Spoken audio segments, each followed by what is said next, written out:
안녕하세요. 미국 주식 이슈워치입니다. 오늘 저희가 깊이 살펴볼 주제는 바로 로블록스, RBLX입니다. 네, 로블록스 참 할 얘기가 많은 기업이죠. 저희가 조사한 바에 따르면요, 로블록스는 이게 단순한 게임 회사를 넘어서 사용자들이 함께 만들고 경험하는 인간 상호작용 플랫폼이라는 아주 거대한 비전을 그리고 있습니다. 네, 그 인간 상호작용 플랫폼이라는 용어 자체에서부터 야심이 느껴지죠. 맞아요. 가상 세계 안에서 창작하고 또 소통하고 심지어 경제 활동까지 가능한 말 그대로 디지털 라이프의 새로운 기반을 구축하려는 시도인데요.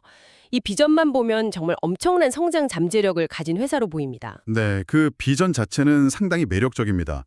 하지만 현재 로블록스가 처한 현실, 특히 재무 상태를 보면 그 비전까지 가는 길이 뭐랄까 순탄치만은 않아 보입니다. 자료들을 보면 상당한 규모의 계획 기준 순손실을 지속적으로 기록하고 있고요. 그 손실 문제가 계속 발목을 잡는다는 지적이 많죠. 그렇죠. 그리고 언제쯤 안정적인 수익성을 확보할 수 있을지에 대한 명확한 답을 찾기가 좀 어렵습니다.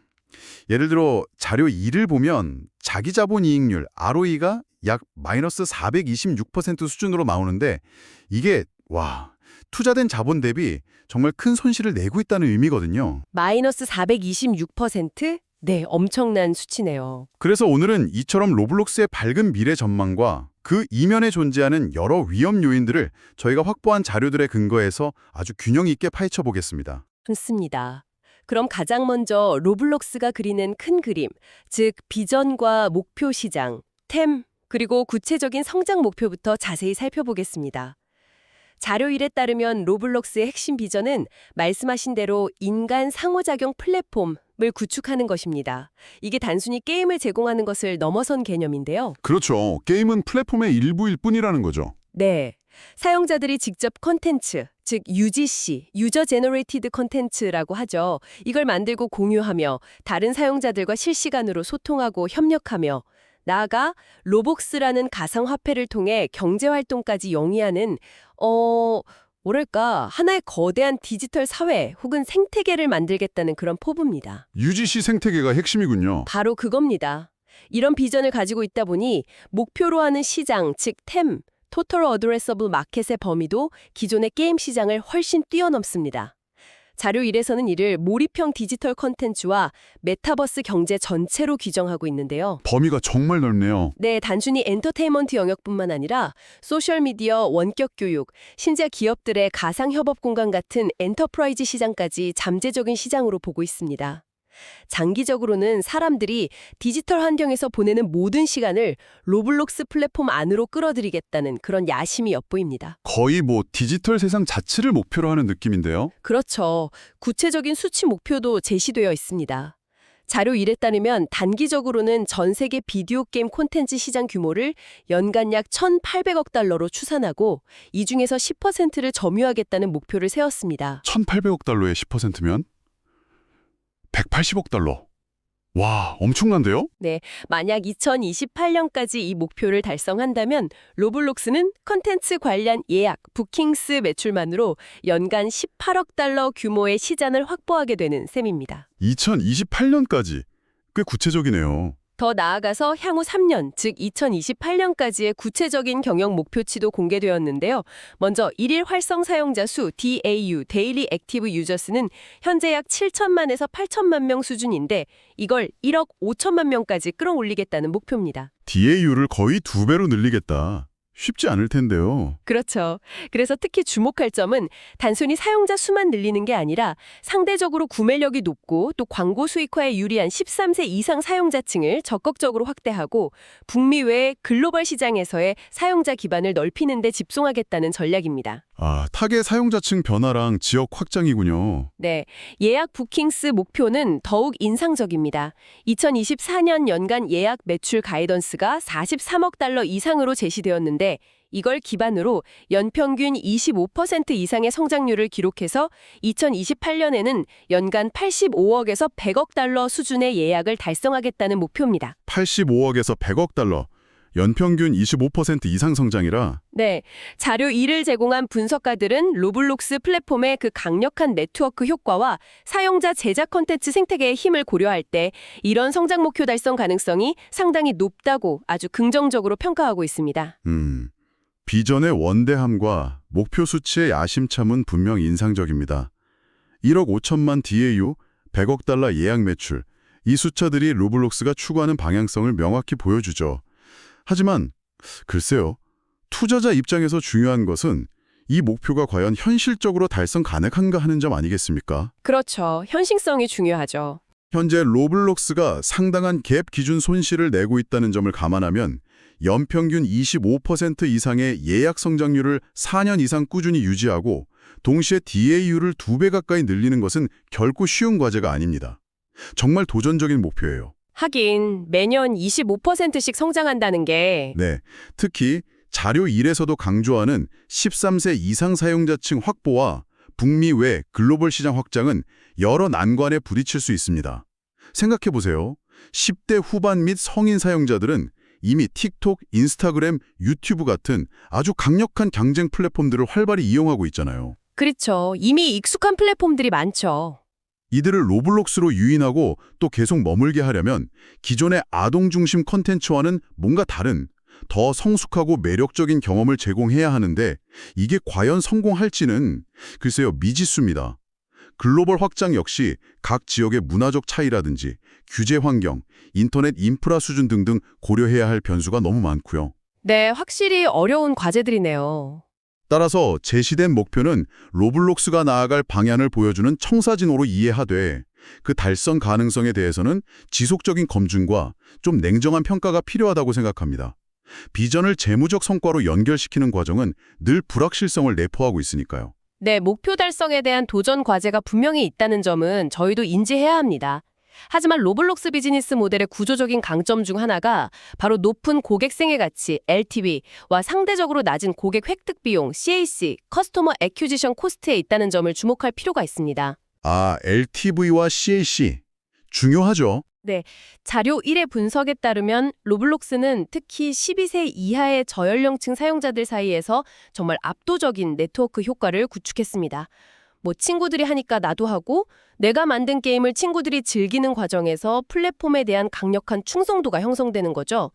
이들은 플랫폼 내에서 보내는 시간도 매우 길어서 자연스럽게 LTV가 높아지는 기반이 됩니다. 어린 사용자들의 락인 효과는 확실히 강해 보여요. 그리고 여기서 더 중요한 전략은 이 사용자들의 성장함에 따라 플랫폼을 떠나지 않고 자연스럽게 17세 이상의 사용자 코호트로 전환시키는 것입니다. 이 고연령층 사용자들은 일반적으로 사용자당 평균 예약 매출, RAPPU나 자료 8에서 사용된 ABPDAU 같은 지표들이 더 높기 때문에 이 전환이 성공적으로 이루어진다면 LTV는 더욱 극대화될 수 있습니다. 그 전환이 잘 될지가 관건이겠네요. 그렇죠. 여기에 더해서 최근 도입하기 시작한 몰입형 광고나 향후 도입될 수 있는 이커머스 기능 등 새로운 수익 모델을 성공적으로 안착한다면 LTV를 더욱 끌어올릴 잠재력도 가지고 있습니다. 광고나 이커머스, 추가 수익원이군요. 네. 고객 획득 비용 CAC 측면에서도 로블록스는 독특한 강점을 가지고 있습니다. 핵심은 바로 사용자 제작 콘텐츠 UGC와 이를 중심으로 형성된 강력한 커뮤니티입니다. 사용자들이 자발적으로 재미있는 게임과 경험을 만들어내고 이것이 입소문을 통해 다른 사용자들을 끌어들이는 일종의 선순환 구조가 작동합니다. 사용자가 사용자를 데려오는 구조. 맞습니다. 덕분에 로블록스는 대규모 마케팅 비용을 지출하지 않고도 효율적으로 신규 사용자를 확보할 수 있습니다. 자료 1에 따르면 로블록스의 목표는 마케팅 관련 비용을 전체 예약 매출 대비 15% 이하 수준으로 관리하면서 장기적으로 LTV 대비 CAC 비율을 5.1 이상으로 유지하는 것입니다. LTV CAC 5.1 목표. 상당히 인상적인데요. 네, 만약 이 목표가 달성된다면 이는 매우 건강하고 지속 가능한 수익 모델을 갖게 된다는 의미이며 장기적인 현금 창출 능력에 대한 긍정적인 신호로 해석될 수 있습니다. LTV CAC 비율 5.1이라는 목표치는 이론적으로 매우 매력적입니다. 이 비율이 높다는 것은 고객 한 명을 데려오는 데 드는 비용보다 그 고객으로부터 얻는 가치가 훨씬 크다는 의미니까요. 아주 이상적인 모델이죠. 하지만 이 역시 목표일 뿐 현재 로블록스가 그 수준을 달성했는지는 명확하진 않습니다. 현재 상황은 어떤가요? 특히 자료 2에서 나타나는 상당한 규모의 GAAP 기전 손실을 고려하면 아직은 LTV가 CAC를 압도하며 충분한 수익을 창출하는 단계에 이르렀다고 보기는 좀 어렵습니다. 오히려 CAC 대비 LTV가 아직 부족한 것 아닌가 하는 의문이 들죠. 그렇군요. 아직 갈 길이 멀다. 네. 또한 LTV의 핵심 동력으로 언급된 청년층 사용자 전환의 성공 여부는 여전히 불확실성이 큰 영역입니다. 10대 중후반 사용자들이 로블록스 플랫폼에 계속 남아있을지 아니면 포트나이트나 마인크래프트 혹은 전혀 다른 유형의 소셜 플랫폼으로 이동할지는 예측하기 어렵습니다. 이들의 취향은 정말 빠르게 변하고 경쟁 환경은 더욱 치열해지고 있거든요. 10대들의 마음을 잡는 게 정말 어렵죠. 이면에는 플랫폼의 매력이 외부 개발자나 사용자들의 자발적인 참여에 크게 의존하기 때문에 로블록스가 직접 통제하기 어려운 외부 변수에 의해 흔들릴 수 있다는 리스크가 존재합니다. 예를 들어 인기 개발자들이 떠나버리면 플랫폼 매력이 확 떨어질 수 있죠. 아, 외부 요인에 대한 의존성 리스크군요. 네. 따라서 앞으로 발표되는 실적에서 LTV와 KLC 관련 지표들이 실제로 어떻게 개선되는지를 면밀히 추적하는 것이 중요합니다. 목표는 목표일 뿐이니까요. 재무 상태에 대해 좀 더 깊이 들어가 보죠. 로블록스의 핵심 수익 지표는 사용자들이 가상화폐 로벅스를 구매하는 금액을 나타내는 예약, 부킹스입니다. 이게 이제 미래에 인식될 매출의 가장 중요한 선행 지표로 간주되죠. 그렇죠. 부킹스가 중요하죠. 현금 흐름 관점에서. 네. 자료 2와 5를 종합해보면 앞서 언급했듯이 로블록스는 현재 갭 회계 기준으로는 상당한 순손실을 기록하고 있습니다. 하지만 긍정적인 시각에서는 이걸 플랫폼 확장, 기술 개발, 글로벌 인프라 구축 등 미래 성장을 위한 전략적 투자로 해석합니다. 전략적 손실이라는 표현 참 많이 쓰이죠. 네, 여기서 정말 주목해야 할 부분은 갭 손실에도 불구하고 로블록스가 매우 강력한 잉여 현금 흐름, FCF, Free Cash Flow를 창출하고 있다는 점입니다. 자료 5에서 이 점을 아주 강조하고 있는데요. 아, FCF는 좋다는 거군요. 네, 이게 로블록스 비즈니스 모델의 독특한 특징 때문입니다. 사용자들이 로벅스를 구매할 때 현금이 먼저 유입되고 이 로벅스가 실제로 사용되어서 매출로 인식되기까지는 시차가 발생합니다. 즉, 회사는 현금을 먼저 확보하고 이걸 운영 및 투자에 활용할 수 있는 구조인 거죠. 선불 모델의 장점이군요. 그렇죠. 이렇게 창출된 풍부한 FCF는 로블록스가 외부 자금 조달 없이도 지속적으로 R&D 투자를 하고 서버 인프라를 확장하며 심지어 M&A나 AI 기술 투자, 글로벌 시장 진출 등 미래 성장을 위한 전략적 활동을 추진할 수 있는 아주 든든한 기반이 됩니다. 자료 5에 따르면 보유한 현금 및 현금성 자산 규모도 상당해서 재무적 유연성이 높다는 점도 긍정적으로 평가됩니다. 전략적 손실이라는 표현은 성장을 추구하는 기술 기업들이 흔히 사용하는 수사입니다. 물론 성장을 위한 투자는 필요하겠죠. 하지만 투자자 입장에서는 그 투자가 언제, 어떻게 실질적인 수익으로 이어질 것인지가 가장 중요한 질문 아니겠어요? 그렇죠. 결국은 수익이죠. 자료 2에서 지적하듯이 현재 로블록스의 자기자본 이익률, ROE는 약 마이너스 426%이고 총자산 이익률, ROE 역시 마이너스 상태입니다. 이건 엘렉트로닉 아츠, EA나 액티비전 블리자드, ATV 같은 전통적인 대형 게임사들이 보통 10에서 20% 수준의 안정적인 ROE를 기록하는 것과는 매우 대조적입니다. 수익성 측면에서는 아직 갈 길이 한참 멀다는 것을 보여주는 지표죠. 확실히 전통 게임사들과는 차이가 크네요. 네. 또한 예약, 부킹이스가 강력한 현금 흐름을 제공하는 것은 맞지만 이게 곧바로 회사의 이익으로 연결되는 것은 아닙니다. 사용자가 구매한 로벅스가 실제 게임 내에서 사용되어야 매출로 인식되고 이연 매출 구조, 그 과정에서 발생한 매출의 상당 부분은 다시 외부로 지출됩니다. 아, 비용 구조를 봐야 하는군요. 수익 배분 형태로 지급되고 또 약 28%는 플랫폼 운용에 필요한 인프라 비용 및 안전관리 비용 등으로 소요됩니다. 개발자한테 주고 인프라 비용 내고 나면 실제 회사가 최종적으로 가져가는 이익의 비중은 생각보다 크지 않을 수 있습니다. 남는 게 별로 없을 수도 있겠네요. 그리고 자료 5에서는 부채 비율 또한 동종업계 대비 다소 높은 편이라고 지적하고 있습니다. 따라서 강력한 FCF라는 장점 이면에 숨겨진 지속적인 갭 손실, 높은 비용 구조, 그리고 상대적으로 높은 부채 수준은 로블록스의 재무 건전성을 평가할 때 반드시 함께 고려해야 할 위험 요인들입니다. 이 전략적 손실이 언제까지 용인될 수 있을지는 결국 시장의 인내심과 로블록스의 수익성 개선 속도에 달려있다고 볼 수 있습니다. 수익성 개선 가능성과 관련해서 로블록스가 가진 또 다른 잠재력은 바로 영업 레버리지 효과입니다. 자료 2의 분석에 따르면 로블록스 비즈니스 모델은 높은 초기 고정비 투자가 필요한 반면 사용자 수가 늘어남에 따른 변동비 증가율은 상대적으로 낮은 구조를 가지고 있다고 합니다. 고정비 비중이 높고 변동비 비중은 낮은 구조. 네, 예를 들어 수백만 명의 사용자를 지원하기 위한 서버 인프라 구축이나 플랫폼 안전 시스템 개발에는 막대한 초기 비용이 들지만 일단 시스템이 구축되고 나면 추가 사용자가 늘어난다고 해서 그 비용이 동일한 비율로 급증하지는 않는다는 것이죠. 규모의 경제 효과를 기대할 수 있다는 거군요. 맞습니다. 자료 2에서 제시된 모델링 결과를 보면 이러한 특징이 잘 나타납니다. 총 예약 보킹스 금액이 10% 증가할 경우 이에 연동되는 매출은 약 8에서 10% 증가할 것으로 예상되지만 인프라 비용이나 안전 관련 비용 등 고정비 성격이 강한 운영 비용은 약 5에서 7% 수준으로 더 낮게 증가할 것으로 예측됩니다. 매출 증가율보다 비용 증가율이 낮다. 네, 현재 로블록스가 갭 기준 손실 상태에 있기 때문에 이러한 영업 레버리지 효과는 예약 매출이 증가할수록 순손실 규모를 더 빠르게 줄여나갈 수 있음을 의미합니다. 구체적으로는 예약 10% 증가 시 순손실 규모가 약 15%에서 25%까지 축소될 수 있다는 분석입니다. 즉, 로블록스가 지속적으로 예약을 성장시킬 수만 있다면 어느 시점부터는 수익성이 가파르게 개선될 수 있는 구조적 잠재력을 가지고 있다는 긍정적인 해석이 가능합니다. 그 영업 레버리지 효과가 제대로 발휘되기 위한 가장 중요한 전제 조건은 말씀하신 대로 예약, 보킹스의 지속적이고 높은 성장입니다. 이게 핵심이죠.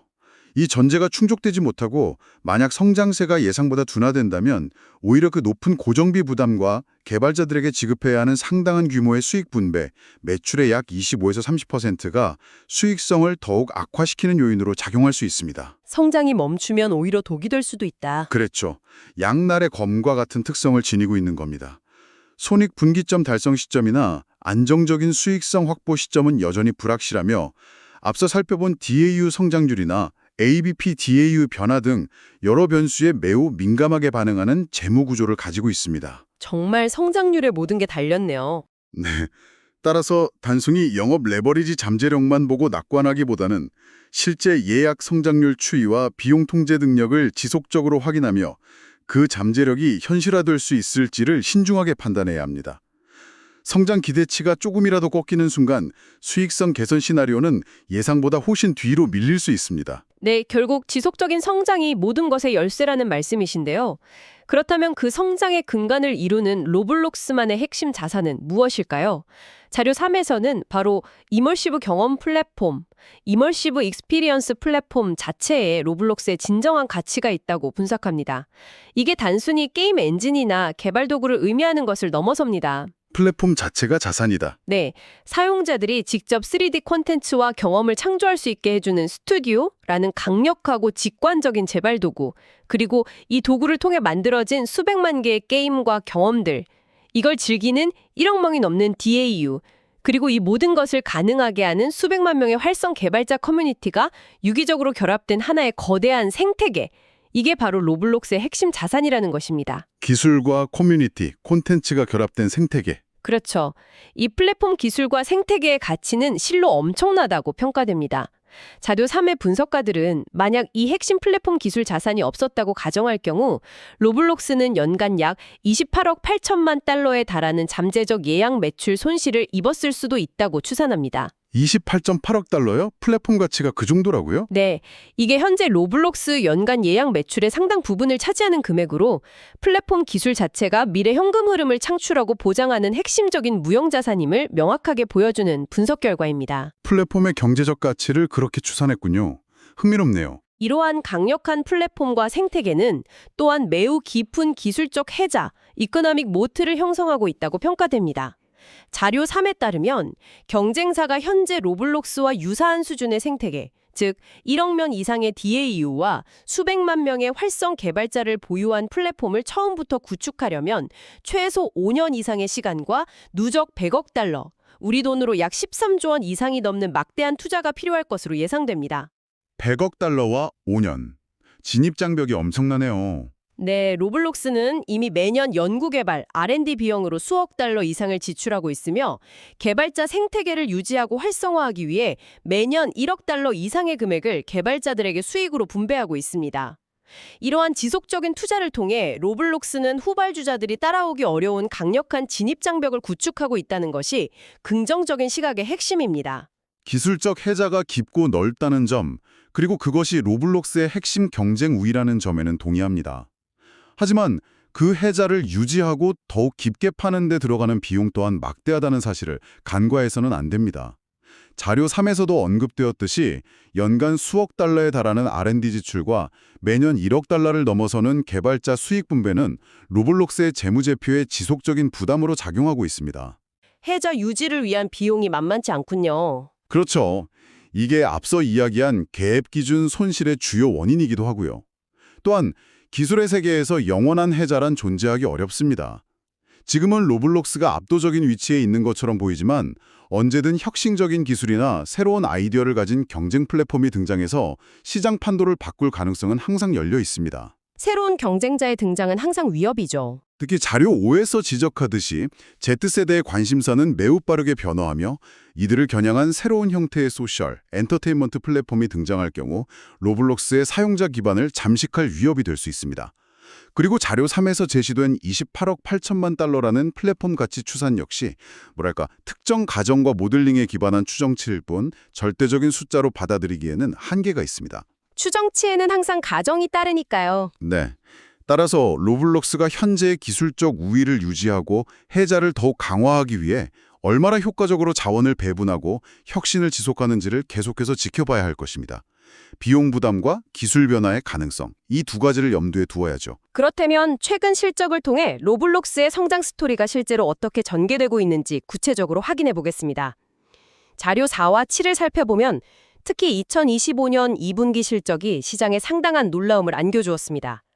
1일 활성 사용자 수 DAU는 전년 동기 대비 무려 41%나 급증하여 1억 1,180만 명을 기록했고 예약 부킹스는 이보다 더 높은 51%의 폭발적인 성장률을 보이며 14억 3,760만 달러를 달성했습니다. 41% DAU 증가, 51% 예약 증가. 와, 이건 정말 대단한데요? 네, 시장의 예상을 크게 뛰어넘는 소위 슈퍼 서프라이즈 수준의 실적이었습니다.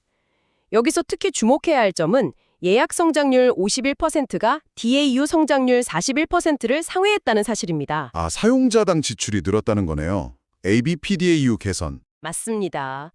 단순히 사용자 수만 늘어난 것이 아니라 사용자 한 명당 지출하는 금액, 즉 사용자당 평균 예약, ABPDAU 또한 개선되고 있음을 시사하는 매우 긍정적인 신호입니다.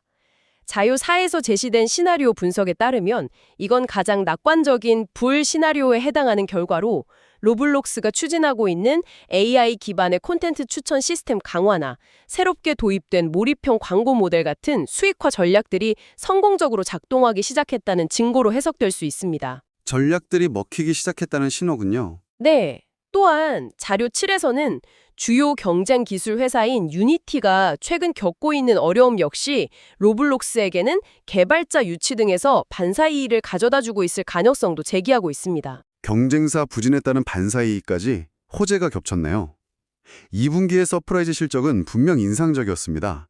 정말 놀라운 숫자였죠. 하지만 투자 결정을 내릴 때는 단 한 분기의 실적만 보고 판단하기보다는 좀 더 긴 시계열 추세를 살펴보는 것이 중요합니다. 예를 들어 바로 직전 분기였던 2025년 1분기의 경우 DAU 성장률은 플러스 26%, ABPDAU 성장률은 플러스 1.2%로 2분기에 비해 다소 둔화된 모습을 보였었습니다. 아, 1분기에는 좀 주춤했었군요. 네, 자료 4참조. 이는 로블록스의 성장률이 분기별로 상당한 변동성을 보일 수 있음을 시사합니다. 따라서 2분기의 놀라운 성장이 앞으로도 계속 이어질 것이라고 단정하기는 좀 이릅니다. 한번 잘 나왔다고 계속 잘 나오려는 보장은 없죠. 아에서 제시된 ABPDA 우후 기반의 사전 예약 예측치, 그게 약 23억 4천만 달러였는데 실제 발표된 2분기 예약 실적은 14억 3,760만 달러였잖아요. 이 둘 사이에 상당한 차이가 있었다는 점은 이 회사의 실적을 정확하게 예측하는 것이 얼마나 어려운지를 단적으로 보여줍니다.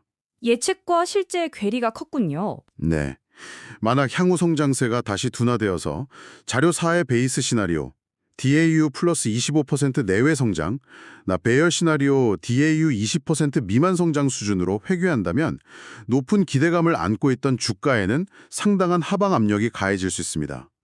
자료 7에서는 거시경제 둔화 가능성이 사용자의 게임 내 지출 의향을 위축시킬 수 있다는 점도 리스크 요인으로 지적하고 있고요. 외부 경제 상황도 변수고 심지어 회사가 제시하는 가이던스의 중간값 정도에 부합하는 실적을 내더라도 시장 기대치에 미치지 못하면 주가가 하락할 수 있다는 분석까지 내놓았습니다.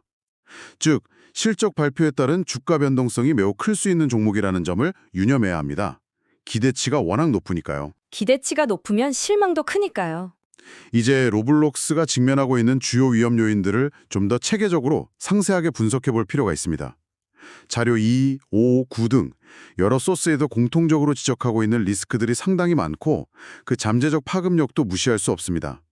크게 몇 가지 범주로 나누어 살펴보겠습니다. 네, 리스크 점검은 필수죠. 첫 번째는 개발자 생태계 관련 리스크입니다. 로블록스의 핵심 동력이 UGC인 만큼 이 생태계의 건강성이 흔들리는 것은 정말 치명적일 수 있습니다. 개발자들이 떠나면 큰일이겠네요. 그렇죠. 원조 수익 배분 압력 증가 리스크입니다. 현재 로블록스는 개발자들에게 매출의 약 25에서 30%를 지급하고 있는데 만약 개발자들의 요구가 거세지거나 경쟁 환경 변화로 인해 이 배분율을 올려야 하는 상황이 온다면 수익성에 직접적인 타격을 입게 됩니다. 예를 들어 자료 2의 분석에 따르면 개발자에게 지급하는 수익 배분율이 단 5%포인트만 상승해도 25%, 30% 연간 순손실 규모가 수억 달러나 더 커질 수 있다고 합니다. 5%포인트 인상의 수억 달러 손실 증가. 영향이 크네요. 네, 다음은 테이크 레이트 인하 압력입니다. 이게 더 근본적인 위협일 수 있는데 외부 규제나 정책 변화 등으로 인해 로블록스가 가져가는 수수료율, 즉 테이크 레이트 자체가 인하될 가능성입니다. 이건 로블록스 비즈니스 모델의 핵심 수익 구조를 건드리는 문제거든요. 플랫폼 수수료 자체를 건드린 자. 네, 자료 9에서는 스트레스 테스트 시나리오를 통해 만약 규제 등으로 인해 테이크 레이트가 강제로 20% 인하될 경우 로블록스의 매출은 18에서 22% 감소하고 순손익은 30에서 40%나 악화되며 이는 주가의 40에서 55%에 달하는 심각한 하락 압력을 가할 수 있다고 추산합니다. 최악의 시나리오죠. 와, 테이크 레이트 리스크는 정말 파교적이네요. 그리고 핵심 개발자 이탈 리스크도 있습니다. 로블록스 플랫폼에서 큰 수익을 올리는 소수의 핵심 개발자들이 존재하는데요. 만약 경쟁 플랫폼들이 더 나은 수익 모델이나 개발 환경을 제시해서 이들을 유인해 간다면 로블록스 플랫폼의 컨텐츠 질과 매력도가 급격히 떨어질 수 있습니다. 자료 2. 스타 개발자들을 뺏기면 안 되겠군요. 그렇죠. 두 번째는 사용자 기반 관련 리스크입니다. 사용자가 많아도 문제가 있을 수 있죠. 어떤 문제들이죠? 수익화 정체 또는 하락입니다. DAU가 꾸준히 증가하더라도 사용자 한 명당 평균적으로 지출하는 금액 ABPU 또는 ABPDAU가 정체되거나 오히려 감소한다면 외형적인 성장에도 불구하고 실질적인 수익성은 개선되기 어렵습니다. 자료 5.8. 특히 무료 사용자 비중이 높은 플랫폼 특성상 수익화 효율을 높이는 것이 중요하죠. 사용자는 느는데 돈은 안 쓴다. 네, 그리고 핵심 사용자층 Z세대 이탈 가능성입니다. 현재 로블록스의 주력 사용자층은 Z세대인데 이들의 관심사와 트렌드는 정말 빠르게 변화하기 때문에 언제든 새로운 플랫폼이나 서비스로 이동할 가능성이 상존합니다. 자료 5. 이들의 이탈은 플랫폼의 활력 저하로 이어질 수 있습니다. Z세대는 정말 어디로 튈지 모르죠. 또 고연령층 사용자 확보 실패 리스크도 있습니다. 로블록스가 장기적인 성장과 수익성 개선을 위해 중요하게 생각하는 17세 이상 고연령층 사용자를 성공적으로 유치하고 유지하는 데 실패할 경우 TAM 확장과 LTV 증대 전략에 큰 차질이 발생할 수 있습니다. 자료 1, 5, 9. 이게 생각보다 어려울 수 있어요. 어린 이용자 중심 이미지를 벗는 게 과제겠네요. 세 번째는 규제 리스크입니다. 이건 항상 따라다니는 문제죠. 주 사용자층이 어린이와 청소년이다 보니 아동 보호, 유해 컨텐츠 차단, 개인정보 보호, 데이터 프라이버시 등과 관련된 규제는 로블록스에게 항상 민감하고 중요한 문제입니다. 전 세계적으로 관련 규제가 강화되는 추세이며 새로운 규제 도입이나 기존 규제 위반 시 벌금 부과, 서비스 제한 등의 조치는 기업 이미지 손상과 주가 하락으로 이어질 수 있습니다. 자료 259. 아이들 관련 플랫폼이라 규제는 더 민감하겠군요. 네 번째는 수익성 전환 지연 리스크입니다. 성장을 위한 전략적 손실이라는 설명에도 불구하고 GAAP 기준 순손실이 장기간 지속될 경우 시장의 인내심이 한계에 다다를 수 있습니다. 투자자들이 성장성에 대한 믿음을 잃고 수익성 증명을 요구하기 시작하면 주가에 큰 부담으로 작용할 수 있습니다. 자료 5, 9. 언제까지 손실만 낼 거냐는 거죠. 시장의 인내심에도 한계가 있으니까요. 마지막으로 경쟁 심화 및 거시경제 리스크입니다. 메타버스, UGC 플랫폼 시장을 노리는 새로운 경쟁자들이 계속 등장할 수 있으며 기술 변화에 빠르게 적응하지 못하면 도태될 수 있습니다. 또한 경기 침체나 인플레이션과 같은 거시경제적 요인들은 가계의 가처분 소득을 감소시켜 사용자들이 로벅스 구매와 같은 비필수적인 지출을 줄이게 만들 수 있습니다. 자료 2, 7. 이러한 다양한 리스크들이 서로 복합적으로 작용하며 로블록스의 미래 경로에 영향을 미칠 수 있다는 점을 충분히 인지해야 합니다. 정말 다양한 리스크들이 얽혀 있네요. 지적해주신 리스크 요인들이 상당히 구체적이고 현실적인 우려라는 점에 동의합니다. 하지만 로블록스 경영진 역시 이러한 리스크들을 인지하고 있으며 이를 관리하고 완화하기 위한 다양한 노력을 기울이고 있다는 점도 함께 봐야 합니다. 예를 들어 규제 리스크에 대응하기 위해 플랫폼 내 컨텐츠 모더레이션 시스템과 안전 기능에 막대한 투자를 지속하고 있으며 강력한 커뮤니티 규정과 정책을 운영하고 있습니다. 안전장치 마련에는 신경을 많이 쓰고 있겠죠? 네, 자료 5.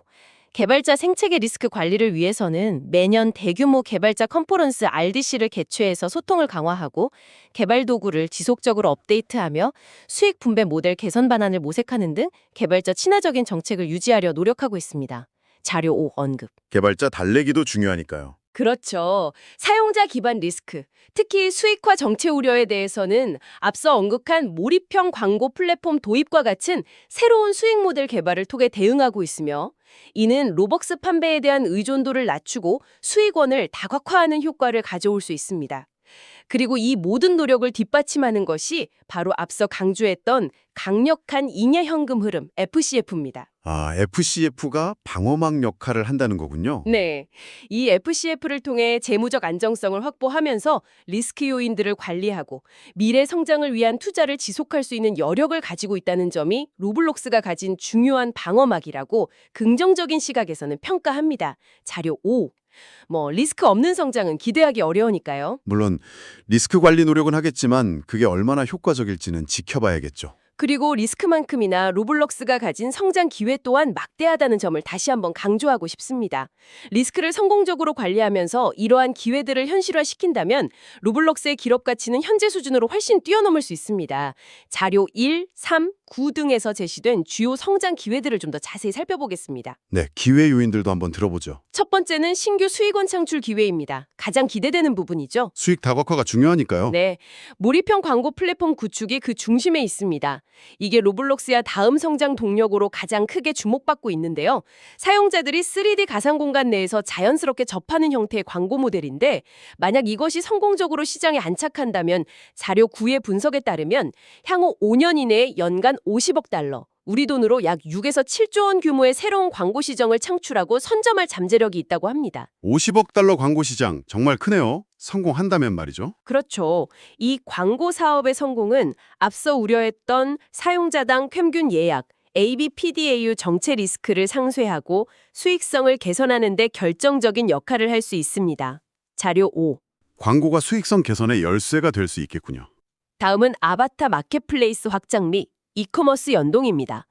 현재는 주로 가상 아이템 거래에 집중되어 있지만 향후 유명 브랜드와의 협업을 통해 실제 상품과 연계된 디지털 상품을 판매하거나 로블록스 플랫폼 내에서 직접 실물 상품을 구매할 수 있는 이커머스 기능을 도입하는 것도 잠재적인 기회로 거론됩니다. 자료 1, 2. 가상과 현실을 잇는 커머스, 메타버스 쇼핑이네요. 네, 사용자들이 로블록스를 단순한 게임 공간이 아니라 쇼핑과 브랜드 경험까지 가능한 라이프스타일 플랫폼으로 인식하게 만드는 것이죠. 그건 좀 먼 미래 이야기 같기도 하고요. 두 번째는 사용자 기반 확장 기회입니다. 아까 리스크로도 지적됐던 부분이죠. 네, 맞습니다. 고연령층 사용자 확보인데요.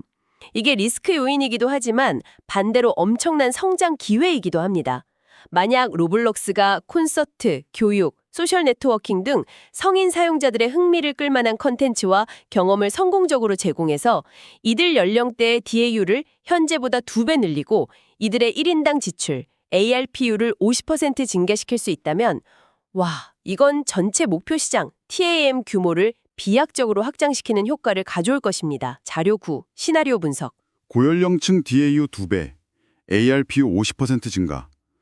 이건 정말 만약의 시나리오인데요. 효과가 크다는 거죠. 이는 LTV 극대화 전략의 핵심이기도 하고요. 자료 1. 또 글로벌 시장 심층 공략도 중요한 기회입니다. 북미 외의 지역, 특히 아시아, 유럽, 남미 등 아직 로블록스 침투율이 상대적으로 낮은 지역에서의 사용자 기반 확대는 DAU 성장의 중요한 동력이 될 것입니다. 각 지역의 문화와 언어에 맞는 현지화 전략이 중요해 보입니다. 자료 2. 글로벌 확장은 당연히 추진해야 할 방향이겠죠? 세 번째는 지속적인 기술 혁신입니다. 이게 또 로블록스의 강점이죠. 어떤 혁신을 말하는 건가요? AI 기반 개발 도구 및 플랫폼 고도화입니다.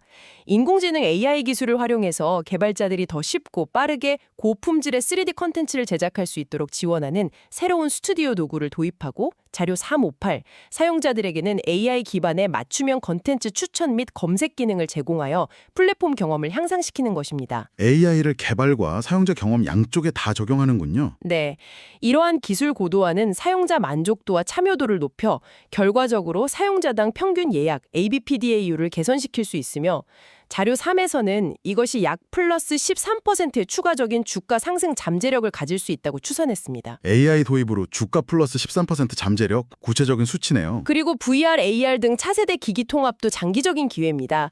장기적으로는 가상현실, VR, 증강현실, AR 기기와의 통합을 통해 더욱 몰입감 있는 메타버스 경험을 제공하는 것도 중요한 기회 요인이 될 수 있습니다. 자료 3. VR, AR은 아직 좀 더 시간이 필요해 보이지만 장기적인 그림이긴 하죠. 이러한 다양한 성장 기회들이 성공적으로 실현될 경우 그 카급 효과는 상당할 것으로 예상됩니다.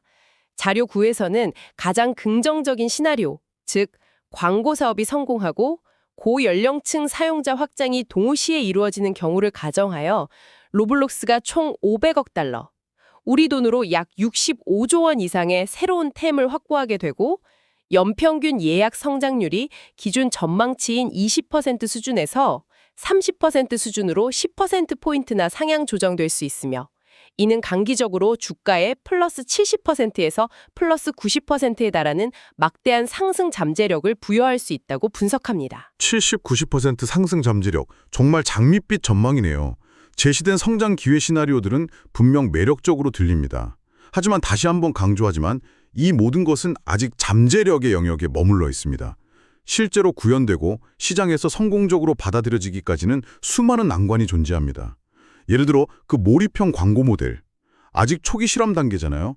사용자들이 가상 공간에서의 광고에 대해 어떤 반응을 보일지, 그리고 광고주들이 과연 기존 디지털 광고 채널만큼 효과적이라고 판단해서 의미 있는 규모의 광고 예산을 집행할지는 글쎄요, 미지수입니다.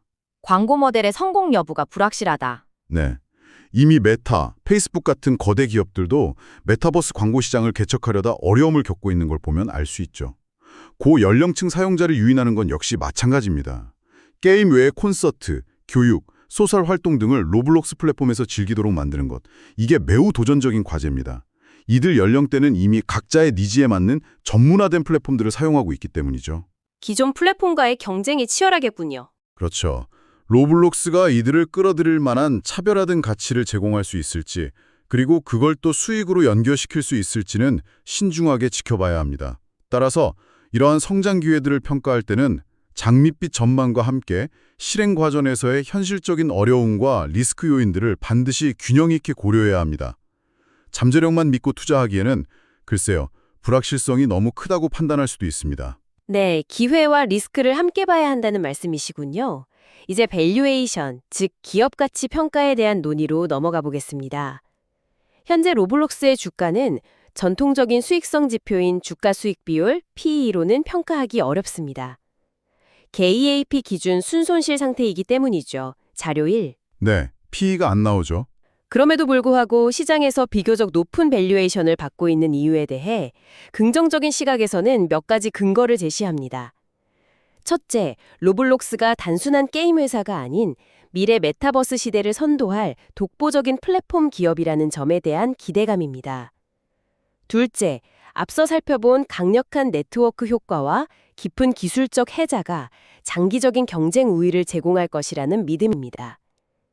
셋째, 현재의 GAAP 손익보다는 미래 성장 잠재력을 더 잘 반영하는 지표로 여겨지는 예약, 부킹스를 기준으로 기업 가치를 평가해야 한다는 주장입니다. 성장성에 프리미엄을 준다는 거군요. 네, 이러한 관점에서 예약 대비 주가 비율 피부킹스나 매출 대비 주가 비율 PS와 같은 성장주 평가 지표를 사용합니다.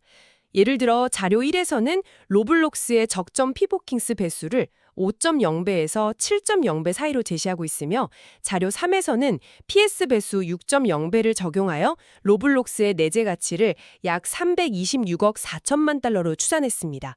이 분석에 따르면 당시 시가총액이 이 내재 가치를 30% 이상 하회하고 있어서 오히려 주가가 저평가되었을 가능성이 있다는 결론을 내리기도 했습니다. P부킹스 5에서 7배, PS 6배. 성장주 기준으로는 뭐 적용해 볼 수 있는 배수죠. 특히 2023년 10월에 로블록스 경영진이 발표한 10억 달러, 우리 돈으로 약 1조 3천억 원 규모의 자사주 매입 프로그램은 밸류에이션 측면에서 매우 강력한 긍정적 신호로 해석될 수 있습니다. 자료 6. 자사주 매입. 이건 확실히 긍정적인 시그널이죠. 네, 이게 회사가 지속적인 성장을 위한 투자를 하면서도 동시에 주주들에게 가치를 환원할 만큼 충분한 잉여 현금 흐름을 창출하고 있다는 자신감의 표현입니다. 더 나아가 경영진 스스로 현재 주가가 회사의 내재 가치에 비해 저평가되어 있다고 판단하고 있다는 강력한 메시지를 시장에 전달한 것으로 볼 수 있습니다. 경영진이 주가가 싸다고 생각한다는 거니까요. 그렇죠. 실제로 이 발표 이후 단기적으로 주가가 약 5% 상승했으며 장기적으로는 이 자사주 매입이 완료될 경우 발행 주식 수를 줄여 주당 순이익 EPS를 약 4.46% 증가시키는 효과와 함께 스톡옵션 행사 등으로 인한 주식 가치 희석을 방어하는 효과도 기대할 수 있습니다. 이런 긍정적인 요인들을 반영하여 자료 6을 작성한 분석가는 로블록스의 목표 주가를 기존 40달러에서 45.8달러로 14.5% 상향 조정하기도 했습니다. 이건 경영진의 자신감과 주주 환원 의지를 보여주는 명백한 증거라고 긍정론사들은 주장합니다. 현재 GAAP 기준 적자 상태이기 때문에 PE 비율 측정이 불가능하다는 점, 자료 1, 그리고 P부킹스나 PS와 같이 미래의 성장에 대한 높은 기대치를 기반으로 하는 밸류에이션 지표들은 그 기대가 현실화되지 못할 경우 매우 취약할 수 있다는 점을 지적하지 않을 수 없습니다. 자료 1, 5. 지대가 꺾이면 밸류에이션도 무너진다. 네, 즉 미래의 예약 성장이 시장의 기대에 미치지 못하거나 수익성 전환이 계속해서 지연될 경우 현재의 높은 밸류에이션 배수는 결코 정당화되기 어렵습니다. 기대감이 실망감으로 바뀌는 순간 주가는 예상보다 훨씬 더 큰 폭으로 하락할 위험이 있습니다. 이게 성장주 투자의 가장 큰 함정 중 하나죠. 고밸류에이션의 위험성이네요. 자사주 매입발표 자료 6 역시 해석의 여지가 있습니다. 물론 경영진의 자신감이나 주주 환원 의지로 볼 수도 있죠. 하지만 다른 한편에서는 아직 성장 단계에 있고 막대한 투자가 필요한 기업이 R&D나 신사업 투자 대신 자사주 매입을 통해 단기적인 주가 부양에 신경 쓰는 모습으로 비춰질 수도 있습니다. 자본 배분의 우선순위 문제로 볼 수도 있군요. 그렇죠.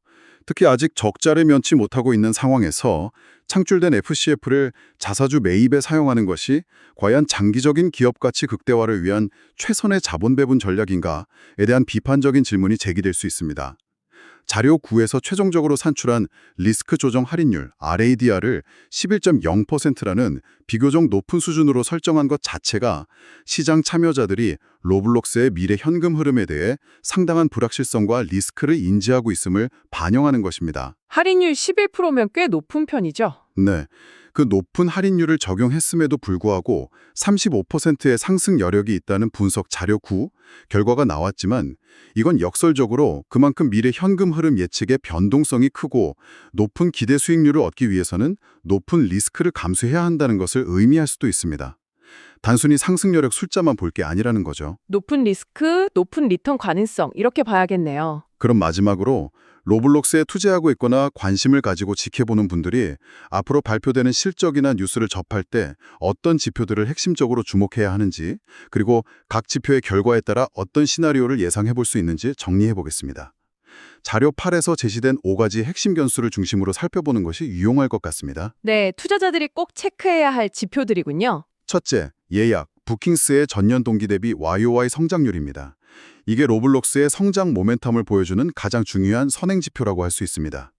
자료 8에서는 긍정적 시나리오를 25% 이상 성장, 베이스, 중립적 시나리오를 20에서 25% 성장, 베어, 부정적 시나리오를 20% 미만 성장으로 제시하고 있습니다. 예약 성장률 25%가 기준선이 되겠네요. 둘째, 일일 활성 사용자 수, DAU의 요A 성장률입니다.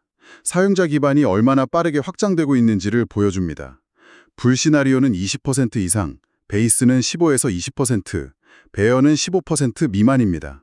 DAU는 20% 이상이면 좋고 15% 미만이면 나쁘다. 셋째, DAU당 평균 예약 ABP DAU 금액입니다.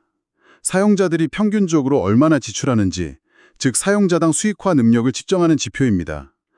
시나리오는 4.80달러 이상, 베이스는 4.50에서 4.80달러, 베어는 4.50달러 미만입니다. 사용자당 지출액이 4.8달러 이상이면 긍정적. 넷째, 조정 EBITDA, Adjusted EBITDA입니다. 이건 이자, 세금, 감가상각비 등을 제외한 영업 현금 창출 능력을 보여주는 지표로 비용 통제 및 수익성 개선 추세를 파악하는 데 도움이 됩니다. 시나리오는 흑자를 지속하며 전년 동기 대비 증가하는 경우, 베이스는 흑자를 유지하며 전분기 대비 성장하는 경우, 베어는 적자로 전환하거나 시장 예상치를 하회하는 경우입니다. 조정 EBITDA에는 흑자 유지 및 성장이 중요하군요. 다섯째, 다음 분기에 대한 회사의 가이던스, 특히 예약 요이 성장률 전망치입니다.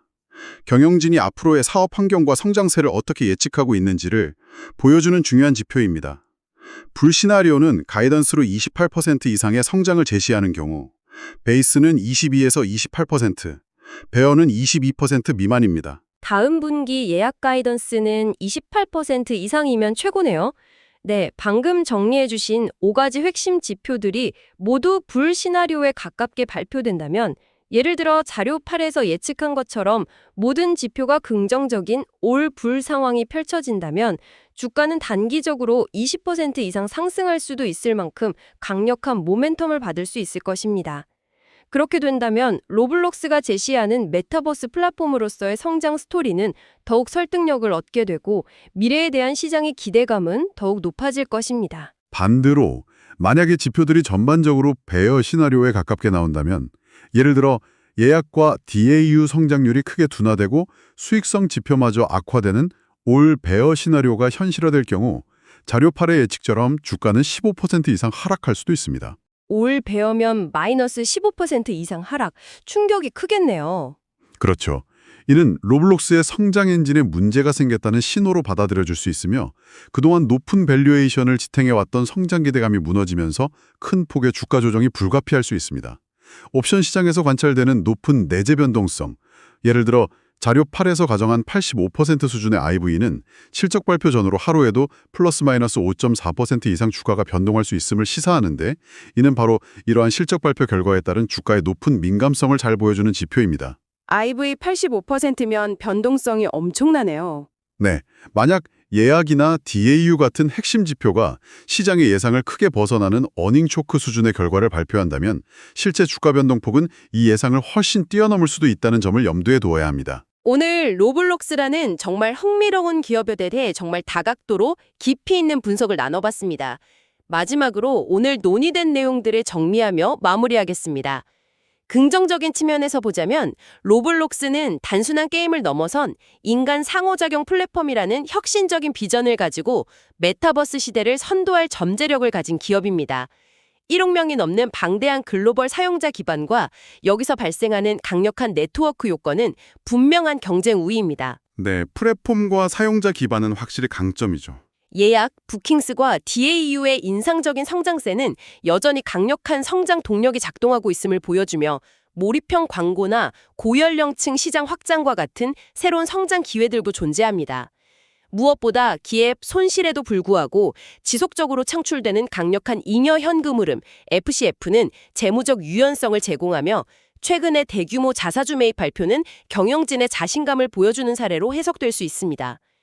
단기적인 손실은 미래를 위한 투자로 본다면 장기적으로는 압도적인 플랫폼 지배력을 통해 높은 수익을 창출할 잠재력이 큰 기업이라는 평가가 가능합니다. 하지만 동시에 로블록스를 둘러싼 상당한 위험 요인들을 또한 명확하게 인지해야 합니다.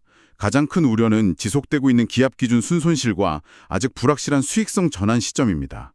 플랫폼을 유지하고 발전시키기 위한 막대한 R&D 비용과 개발자 생태계 유지를 위한 수익 분배 부담은 앞으로도 계속될 것입니다. 비용 부담과 수익성 문제가 계속 발목을 접는군요. 그렇죠. 핵심 사용자인 G세대의 변덕스러운 관심사와 치열해지는 경쟁 환경 속에서 사용자 기반을 유지하고 확장하는 것은 쉽지 않은 과제이며 언제 터질지 모르는 규제 리스크 또한 상존합니다. 그리고 무엇보다 현재의 높은 밸류에이션은 미래 성장에 대한 기대치를 기반으로 하고 있기 때문에 만약 성장세가 조금이라도 둔화되거나 기대에 미치지 못할 경우 큰 폭의 주가 하락 위험을 안고 있습니다. 결국 로블록스의 미래는 제시된 수많은 성장 전략들을 얼마나 성공적으로 실행하고 동시에 산재한 리스크들을 얼마나 효과적으로 관리하느냐에 달려있다고 요약할 수 있겠습니다.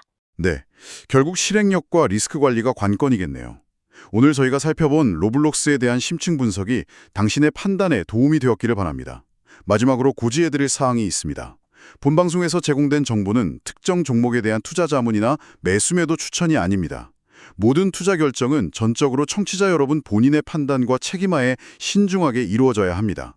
또한 오늘 분석 내용 중 일부는 AI에 의해 생성된 정보나 분석 결과를 포함하고 있을 수 있으며 이로 인해 실제 데이터와 일부 차이가 발생하거나 해석상의 오류가 있을 수 있다는 점에 유의하시기 바랍니다. 감사합니다.